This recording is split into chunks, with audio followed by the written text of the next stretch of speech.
تلگرام کانال 112 روز 5 نوامبر سال 2023 از بازداشت دو قاچاقبر خبر داد که می‌خواستند توسط فرودگاه شهر بلاگاویشنسک ولایت امور روسیه مقدار زیاد طلای ارزشش 3 میلیون روبل را از این گوشه منطقه شرق دور روسیه به تاجیکستان قاچاق کنند. بنا به اطلاع 112 زادگان تاجیکستان سلیمان ولی و سوراب قربانوف در یک جنگل برای خود مکان طلاجویی و طلاشویی درست کرده در دوام 8 ماه به طور غیر قانونی به استخراج طلا و نقره مشغول شدند، ولی یا مکان انتخاب کردهشان چندان از معدن طلا بای نبود و یا خود طلاشویان تنبلی کردند، ولی در این مدت طولانی همگی به مبلغ 3 میلیون روبل طلا جمع آوردند. آنها غنیمت جمع آورده خود را در فلگه ها بسته کرده سپس در ترموس آهنین انداختند و به فرودگاه بلاگاویشنسک رفتند تا از آنجا به تاجیکستان پرواز کنند، ولی این رفیقان شبهه برانگیز را در گمرک به حجره خدمتی برده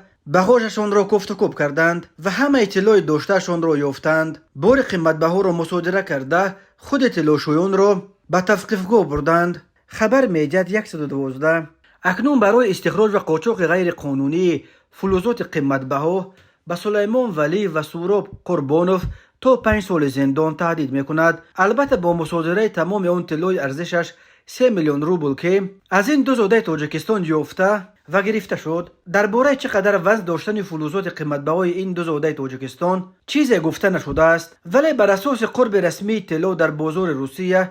3 میلیون روبل این نرخ تقریباً 300 گرم طلا است. تاجیکستان نیز کانهای طلای زیاد دارد، ولی در بازار این کشور طلای روسیه نسبت به طلای محلی نرخ خیلی بلندتر دارد.